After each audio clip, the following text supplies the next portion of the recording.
My name is Daniel Oates. I'm the Chief of Police here in Aurora. And I think it'd be best to begin the press conference by introducing our Governor, John Hickenlooper, to make some remarks. Governor Hickenlooper.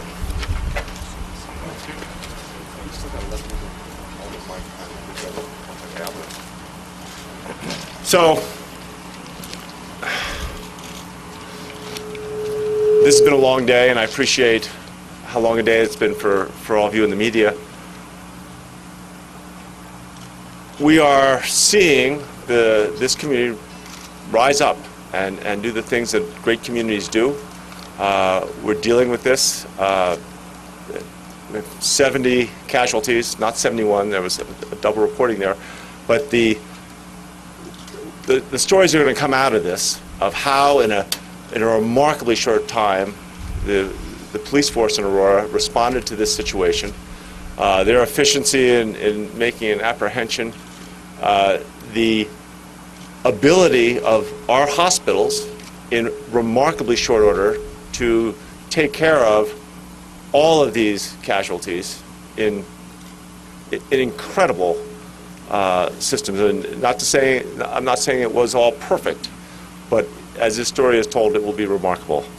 As of 3:30, we still had 30 patients in hospitals, 11 still in critical condition. This is an act that defies description. You can't connect emotions that we commonly think of. I mean, everyone I've talked to all day is filled with an anger that can't find focus. And I think the challenge for all of us as a community is to recognize that we have to move past that. Obviously, there's going to be a level of accountability. This individual is clearly disturbed. Either we will or we will not know exactly the roots of that, of how deep that disturbance is. We know how deep it is, but where it came from. But we are clear that we are going to rise back and lift ourselves above this. I visited several of the families in the hospital, and we're going to have, obviously, when you have that many people that have been injured, you're going to have people with lifetime disabilities. And we are already, as a community, beginning to come together. GivingFirst.org.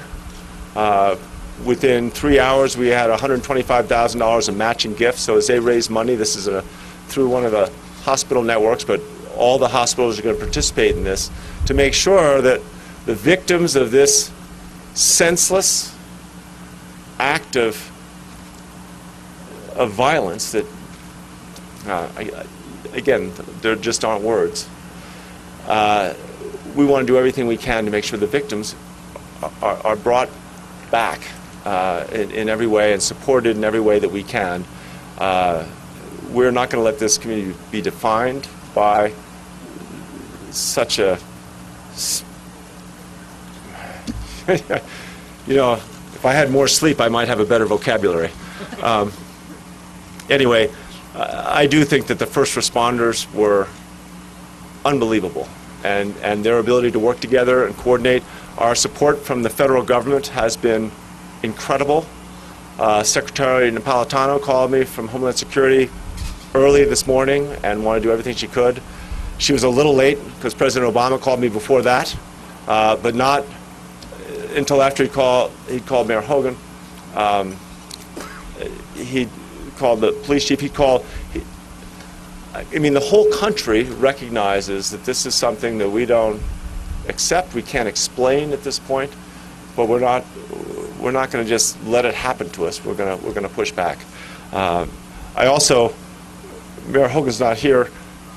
His leadership has been remarkable, and in times like this, you see, what is the true quality of people and how can they deal with situations that, there's no training, there's no way you can prepare for something like this. And I think the way he's handled all the integration of the different efforts between the federal and the state, the county and the local, it really is a remarkable skill. And he's been able to keep everybody focused together. No one's pointing fingers. Everybody's moving forward to the next step. All right, this has happened. What do we do next? So, in that sense, and Chief Oates, unbelievable. I don't think I've ever done this, but I think you guys should all give Chief Oates a hand.